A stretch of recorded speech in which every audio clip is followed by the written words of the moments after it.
So, folks, I have for a while been seeing this podcaster, Chris Williamson, doing the rounds. And Chris Williamson does a decent job of making himself, of kind of not making himself, but like adopting this persona of, a thinking man's Joe Rogan. And I think he is, he actually does think about things, to his credit. I will also say that his guests lend me to, to think that he has extremely conservative leanings. What I mean by that is this man has all kinds of folks on his show, but we get a lot of different folks: Malcolm Gladwell, Brett Cooper. Uh, we get some interesting choices. Everything is ugly. How did the modern world get so ugly? It's, odd. You got Matthew McConaughey, Peter Crouch, but occasionally he'll have on someone like Bernie Sanders to kind of, massage his point of views. But yeah, a very conservative content creator for the most part. And am I hallucinating? Did he have What If Alt Hist on? Yes, he had What If Alt Hist on a year ago. So look, all I'm saying is if you are someone who's like, "Oh, I don't know anything about these conservatives or liberals or socialists. I'm just a guy." But you somehow managed to get What If Alt Hist on your show, you're not just a guy with no point of view, all right? No one just stumbles onto What If Alt Hist and thinks, yeah, this guy knows what he's talking about. Time to invite him on my show. Unless they're deeply conservative. So, I've been keeping an eye on this guy. He has 4 million subscribers, by the way. And his most recent guest is a man, Joshua Citarella. I don't know how many of you are familiar with this man. He's an artist who is also a very vocal proponent of anarcho-capitalism. And, well, let's take a look, right? Because a clip was posted a few days ago on the Chris Williams show. Yeah, he's the doom scroll guy, exactly. The left does not have room for men, which is a very interesting take, considering that there are many men on the left. So let's take a look. What are the arguments? There no room on the left for men, yet men persist on the left. Let's find out what he means. What's the cutting edge of sort of how boys and men are doing on the internet at the moment? Yeah. There's a lot of talk about this, right? Of like the problem for like men on the left, and I think whatever we have today that constitutes today's left, take it or leave it. I don't think that thing has room for men. I don't think it has room for much of anybody. It's a few people in kind of their academic or media positions desperately clawing on to eroding power. I do have to say that does not seem to be borne out. Like, Bernie Sanders can go anywhere in this country. He can show up in the middle of nowhere, and tens of thousands of people will come and see him speak because his leftist ideas resonate with them, right? Because everyone is trapped in different, in their under economic oppression, or at least the vast majority of people are. And people who speak to that on the left, because people on the left actually give a damn about workers, like, workers listen. It's crazy. So this entire take is just like, oh yeah, no, it's just a bunch of out of touch folks who are clawing on to remain relevant. No, there's a deep and abiding hunger among working people of the world to better their position and to put into check the corporate power that is exploiting us all. I like to call them mangoes, media, academics, and NGOs, people in these elite sectors of society. Yeah. But the left that I see that is scalable and has won historically the demands of the left is more similar to what existed in the 1970s, which was robust trade union organizations, people on their shop floor. And we had a historic high union density at 31% in the US. Right now, it's 11. You look at the divergent. And union power in this country was broken by conservatives, by Ronald Reagan, by the GOP, by the conservative Southern strategy that was employed under, Nixon and Reagan. And on forward, you can find Lee Atwater talking about it, Nixon's campaign strategist. This isn't difficult, and it has been a concerted effort by those with power and money and influence to break that union power, because that union power is capable of negotiating with them on equal terms. And they cannot have that if they want to have a level of power that allows them to exploit their workers. Wages and productivity, like it happens right around the 1970s, around the neoliberal turn. And it's no surprise why there hasn't, the left, so to speak, this kind of niche clique of academics, has not been able to invite in the people that they necessarily need to win over. And this was just such incredibly an uphill. Again, what's interesting to me here is that his analysis is on the niche academics of the left.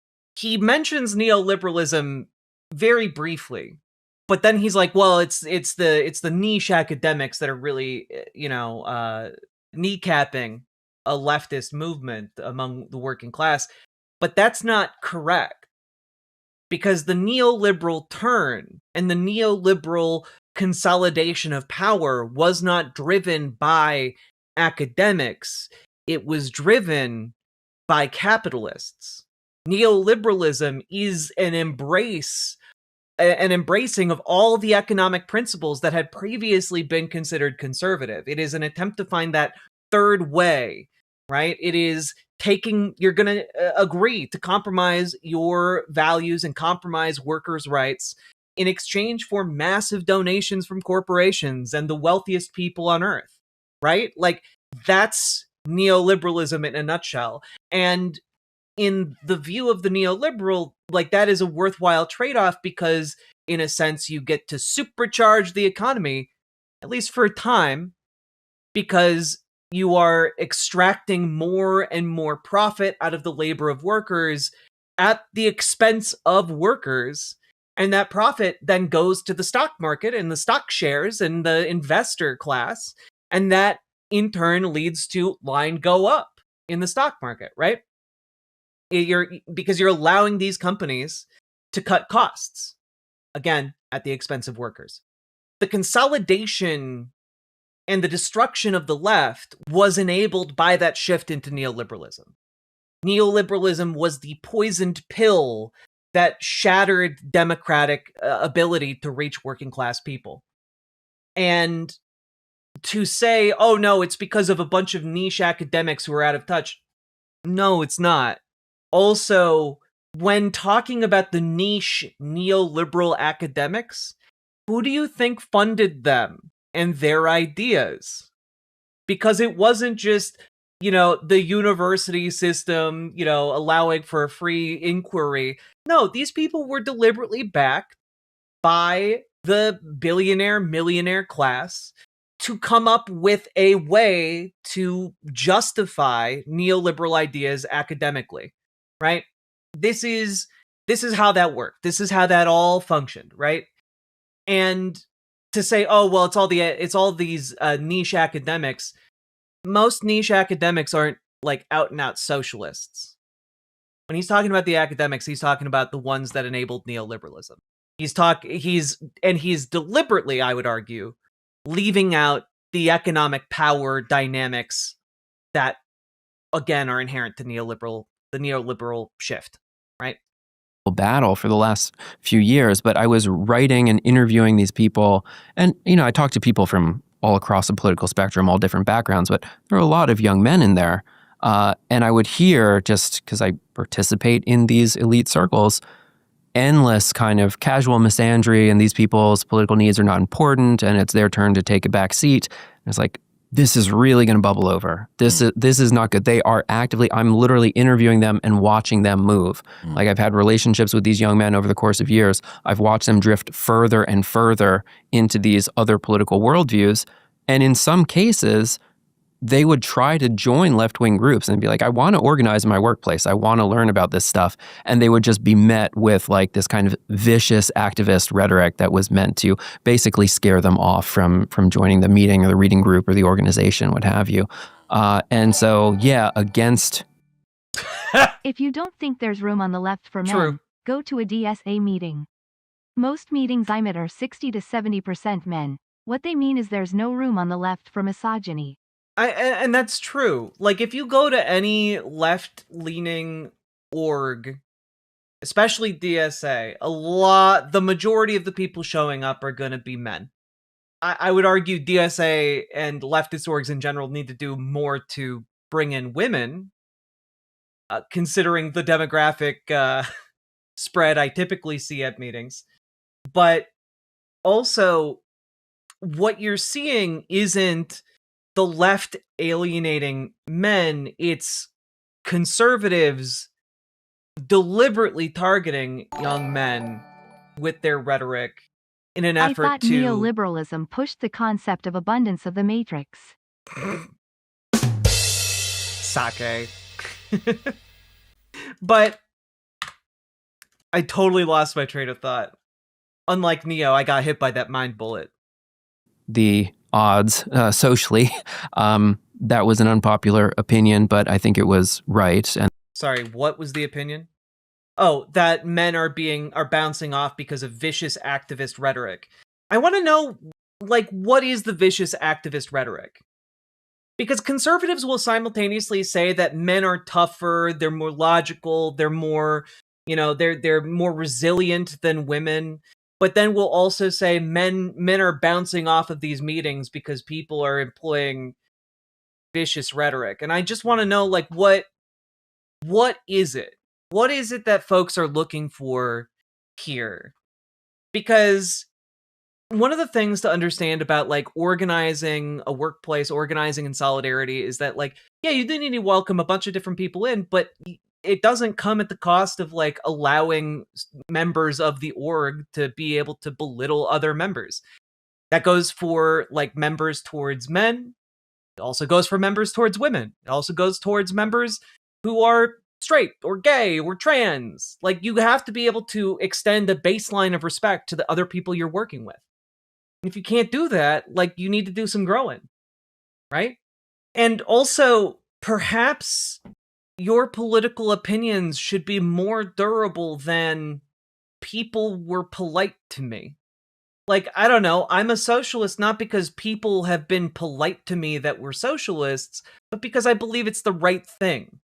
I believe that egalitarianism and freedom are things that should be pursued for all of us. That is just the right thing to do. What I find interesting is kind of this repackaging of grievance politics for specifically this audience, right? And I don't know.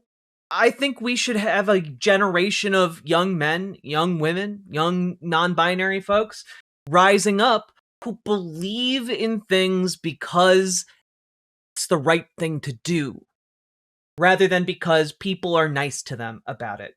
Because guess what? Growing up, a lot of people treated me a lot better when I conformed to what they expected of me vis-a-vis Christianity, right? When I came out as a trans person and someone outside of their Christian worldview, they suddenly became not very nice.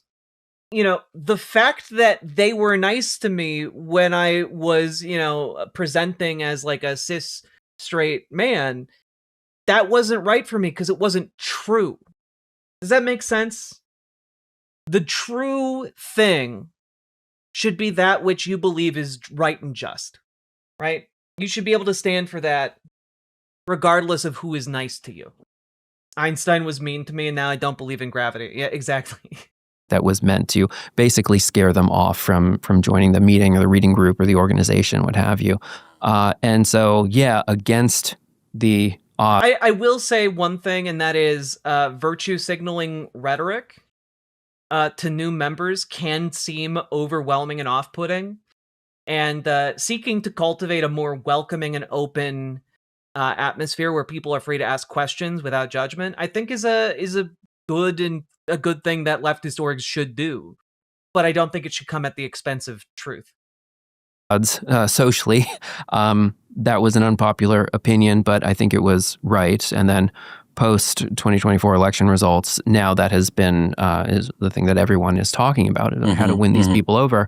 But they haven't come up with a solution. They haven't come up with a solution because I think the solution, I think, is already here, right? Like, Donald Trump has lost the majority of white, non-diploma having men. And the reason he's lost them is because they aren't benefiting from his social or economic policies. You know, like, it really comes down to, like, is the party, like, is the dominant political apparatus working to make life better, easier, more enjoyable for people on the bottom, the working class individuals? Most men are working class. They feel the effects of these economic decisions, and then they react. And neoliberalism abandoned, like, not just men, but all workers a long time ago. And Donald Trump sure as shit isn't doing anything for workers now. And so what I think the real problem is both conservative and neoliberalism in alignment working together to fuck over the little guy. Right? I don't think it's terribly complicated. I think that there is a focus on rhetoric here and on, like, the leftists aren't welcoming enough because it's a distraction from the actual economic issues that people face on a day-to-day basis. So that's, again, it's frustrating to me to see these conversations where the focus is on rhetoric, and it's never on the fundamental underlying economics that affect all people in this country.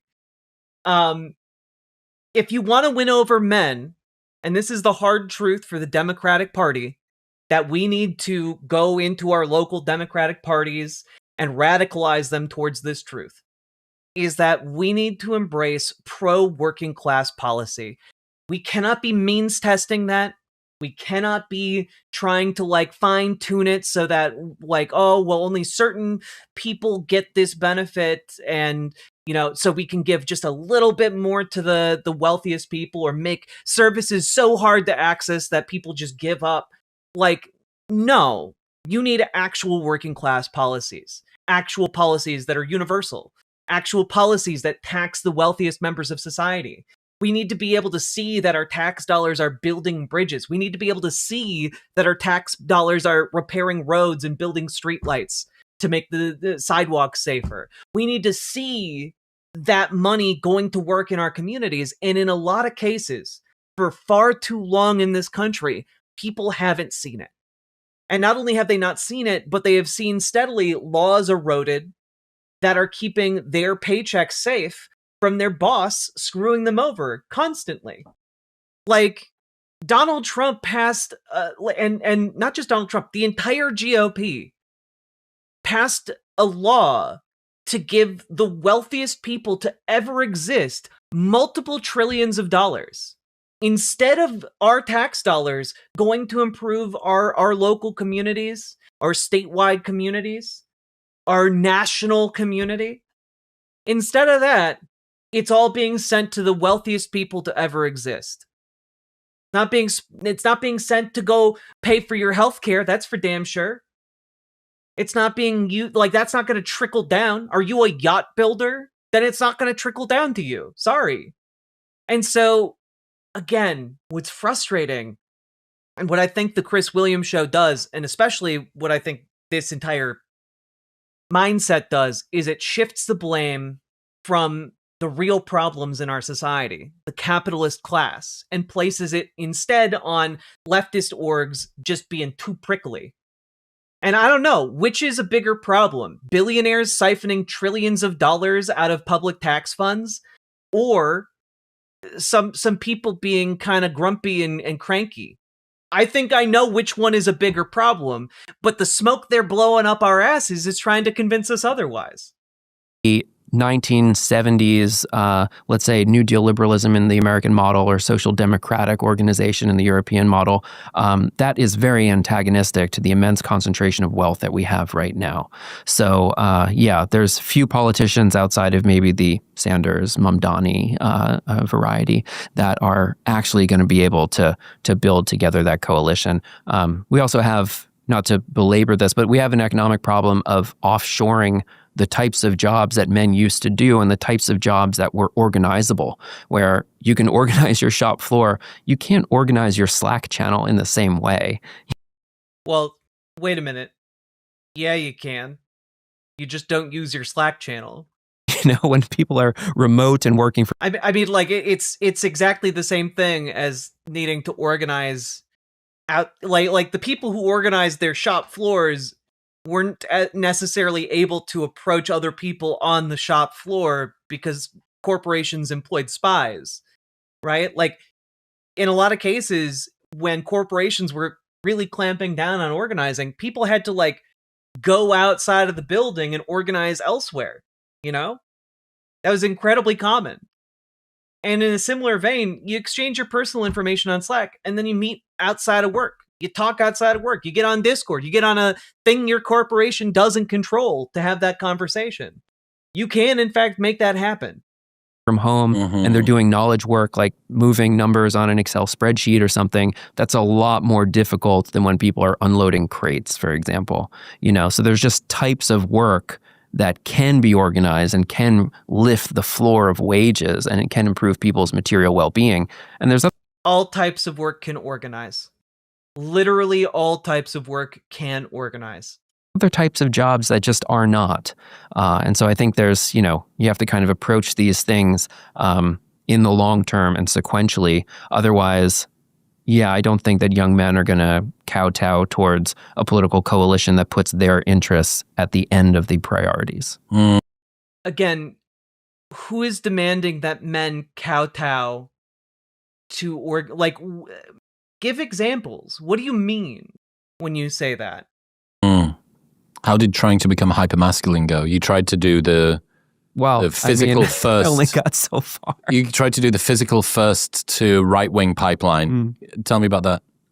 I mean, in the world that I come from, where everyone's like an artist or an academic, the bell curve goes from like twink to skinny fat. So I see. If you go to the Extremes. gym at all, there's a... I do want to say there is an element in a lot of these manosphere light podcast areas, like, where I think that there is a certain trend among men that really gets jumbled up in how other men perceive them, right? Even just the labels like twink to skinny fat, right? Like, men care a lot about what other men think of their bodies. And they pay a lot of attention to how men with platforms categorize bodies. Because a lot of young men are very insecure. Insecurity, I think, is cultivated by shows like this in order to, like, get them hooked. Get them keep coming back. Try and get them... Like, I think it hooks these young men, and I think it makes them feel more insecure, and they keep coming back to try and find some affirmation, specifically related to body image. A marked difference. But yeah, I mean, generally the meme goes something like, you know, having left-wing political beliefs or orientation is a personal failure on your side where you haven't challenged yourself enough. And if you did lift these weights and eat this way and do whatever, then you would realize that you've been incorrect about, you know, whatever, a whole slew of different things. So I just did all that stuff. I still work out. I, lift 4 times a week. I sunned my balls. I took the InfoWars supplements. I did mewing. Yeah, guys, he's just a normal dude who buys supplements from Alex Jones, the guy who lied about Sandy Hook shooting victims. The child victims of a school massacre. He seems like he has good ideas you should listen to. I experimented one by one. I published this piece called Auto Experiment Hyper-Masculinity, and it's probably like 5 years ago now. But anytime I have a piece that appears in legacy media or do an appearance somewhere else, first question is like, so what was sunning your balls like? Ah, I see. You've got to be careful what you make a name for, dude. It was very memorable, especially in the corners of my world where a lot of people were like totally blown away by that stuff and had not heard of it before. But I guess, at the end of this, my political position was basically unchanged. I think the thing that I'm interested in now is the unique ways in which a social democratic organization of the economy, having a national health service, for example, certain key industries, natural monopolies being nationalized, the ways in which those things are more competitive than the neoliberal economy. So that sounds a little bit abstract, but basically through going through this process of lifting all of these weights, you're going to realize that you were wrong and that the redistribution of resources, that was because you were at the bottom of the hierarchy, which was your own personal failure. And so I think there's actually an argument now, which is a pretty narrow window to go through, but this is what I'm trying to focus on in a few key podcasts, is that I gotta be honest, this is baffling to me. I think that you should lift weights just because it's good to like seek to better yourself in a variety of different ways. But like the idea that you're gonna find some kind of political enlightenment by doing so, that's weird. I don't get it. The NHS, for example, is more competitive than the U.S. model as a percentage of what each individual in the society expends for their healthcare. Meaning that 2 to 1 in the United States, we outspend most of our European counterpoints that are a similar point of industrialization and development. Yeah. So how is Yeah, because capitalism extracts a profit. A government doesn't have to operate at a profit. Also, if there's one national health system, the system doesn't have to advertise itself because it's the only game in town. So you also don't have to spend money on advertising or on profits for billionaires. Like you don't like those two things get cut from the cost. Distribution of resources actually more competitive and cost saving. I think that there's a strong argument to be made there, and it's basically going to be a necessity for like. What's baffling to me is making these arguments without like an awareness, or seemingly, of like the economics around this, or trying to articulate the economics around this. Like just, oh yeah, maybe the NHS is more competitive. That's a really weird way of putting it. Like, yeah, it's cheaper for us to provide healthcare to everybody. Yeah. Like, yeah, you could just say that. Doing social democracy again in the 21st century. Yeah, well, look, I understand the idea of agency, of internalizing your locus of control, is something that particularly speaks to young men that have an upward aim, right? I don't feel like life's very good. Every young person, especially a young guy that's got big dreams, doesn't.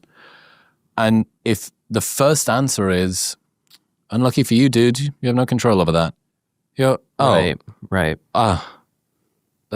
Yeah, I mean, that, and I want to be clear, that message has largely been absorbed by young men because conservatives have a narrative, or have at least historically had a narrative of what you need to do to survive and thrive in society, which is follow conservative gender norms and expectations. Get married, have kids, go to your 9 to 5 every day, work your way up the corporate ladder, retire at like 65 and enjoy the rest of your life. Like that life path has been commonly espoused by the past couple generations, at least. And it just doesn't work anymore because neoliberalism killed your ability to economically pursue that. And so I agree that men feel like they lack agency, but I would maybe go a little bit further and say that is true of not just men, but everybody in the working class of society. If you were not born into wealth and opulence, like, yeah, no shit, you're not going to feel like you have agency because you have to just go to work every day and like burn yourself out all the time, constantly, just to make ends meet. And like you don't have time for friends, you don't have time to socialize, you don't have time to play like video games the way you want to. You can't even just like sit and breathe because the amount of bills you have is constantly racking up. And that's not surprising that a lot of people desire agency out of that. But the way to get that agency back is to go out there and take it. And what I mean by that is you got to organize together with other people who feel like they don't have agency. You got to organize because we happen to live in a democracy where we can organize and we can, in fact, change policy. But again, money has entrenched itself in the upper echelons of power in our society, which means that for decades now, there has been a concerted effort to demotivate people from turning out to vote. Because the fewer people that turn out to vote, guess what? The fewer people you have to convince that your ideas are good. If most people are staying home, that's fewer people you have to expend resources to try and convince. And so the Democratic establishment and the Republican establishment joined forces in this regard. It's an extension of the neoliberal policies that got us to this point. So if you want to do something about this, if you want to feel some agency, and by the way, if you want to restore some sense of your community, I cannot recommend highly enough going to your local Democrats, radicalizing them, and going to your local DSA, Democratic Socialists of America, joining them and making them more effective. Direct them towards different activities in your local neighborhood that could help. You know, I was reading the other day, just as an example, if you want to feel like you have more agency, one of the best ways you can do it is by bringing together your community to do some kind of event. Let me pull this up real quick for you because I saw this and I was just like, this is a really great idea. More people should be pursuing this.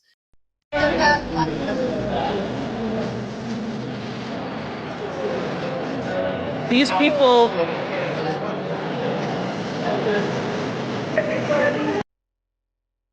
people put together an event where people who knew how to fix stuff volunteered their time and effort to like fix whatever you needed to have fixed. You needed a shirt mended, you needed buttons sewn on, you needed like your lamp wiring fixed. Like you could just bring stuff in and people in your local area would fix it for you. You can organize something like this in your town, in your neighborhood, in your city. Like this is something that you can do when you utilize that agency. You know, you can organize like local dinners, you know, just to make food for your local community. You can organize, you can go out and play like pick up basketball games with your DSA. You can like figure out ways to channel the, you know, wine mom energy of your local Dems towards passing ordinances in your local area to stop ICE from being able to use city property to do their roundups. You can work together to foil what is happening in your local areas, the forces that seek to rob you of agency. You can work against that. You have the ability, you have the power. Do not give in to doomerism. It is, in fact, neoliberal propaganda. All right? Yeah, potlucks are fun.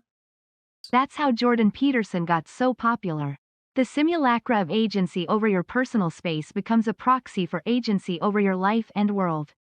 It's the same kind of opiate as religion. Except I will say one thing about Jordan Peterson's advice about cleaning your room. it is good advice.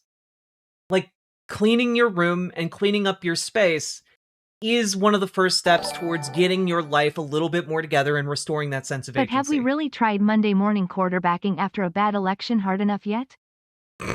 Not yet. Maybe we should do it. Maybe we should try it again. We'll see what happens. That doesn't seem very reassuring to me. That doesn't make me feel very good. Whereas if it's, well, depending on how hard and how thoroughly you pick your bootstraps up, you can go wherever you want.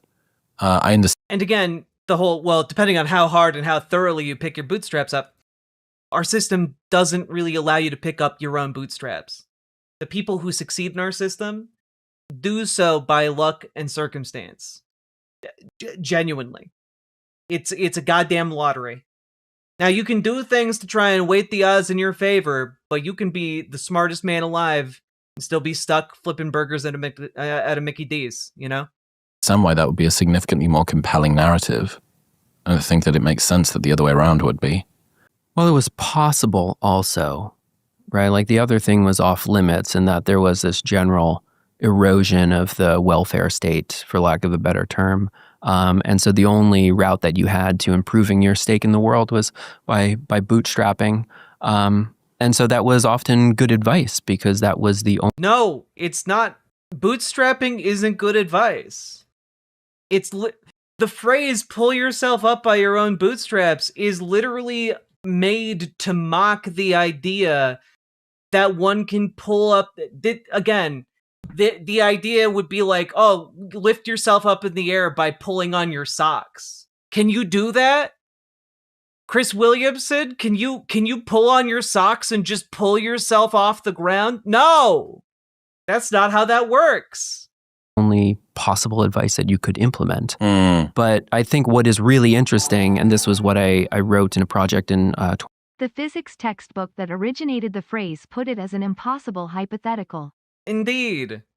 2020, where I interviewed 10 young people from the left, 10 from the right, in this kind of extensive ideological map.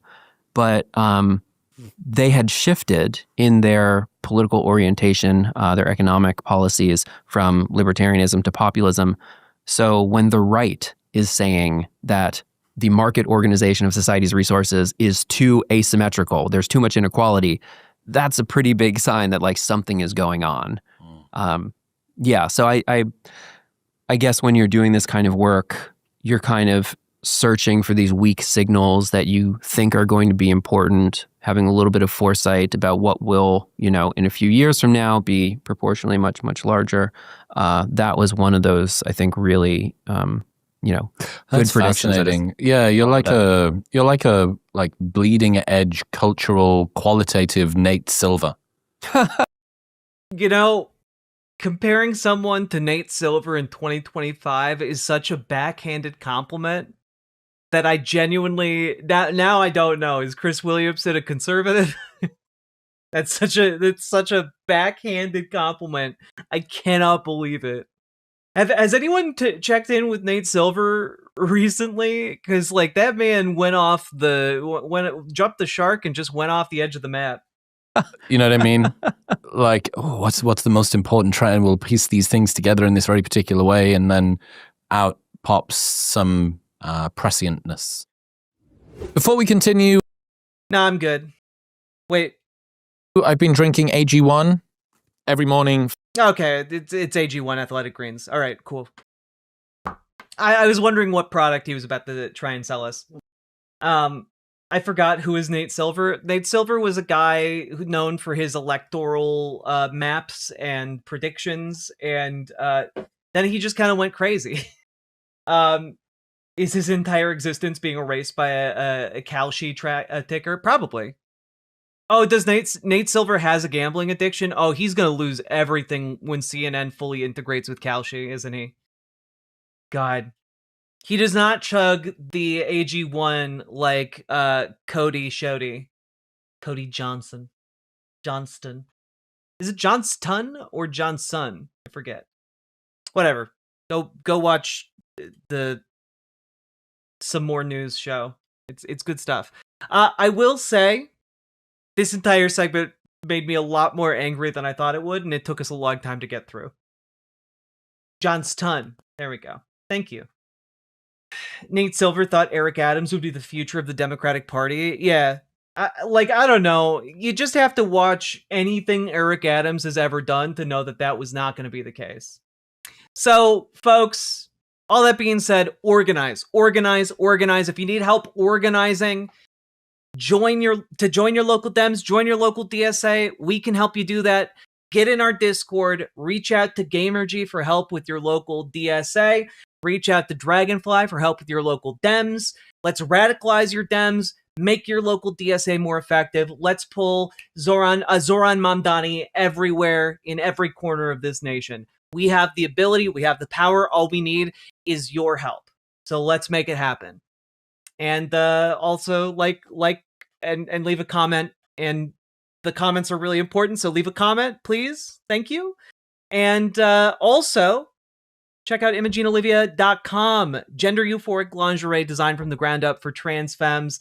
But also, we've tested it out with cis men, cis women, non-binary folks, anyone who wants to feel feminine. Guess what? It's going to fit you. It's going to feel great. And it's non-tucking lingerie, so it's going to be comfortable. And with all that being said, check it out, ImogeneOlivia.com. Link down in the doobly-doo. And I'll see you all real soon. Riverboat Jack is coming to town. All the viewers gather round. Twitch and YouTube and swishy streams. All that content is bursting the seams. Politics, gaming, and plenty more. Your sense of fashion you'll adore. So grab your stuff and hop aboard. We're going straight to Jack's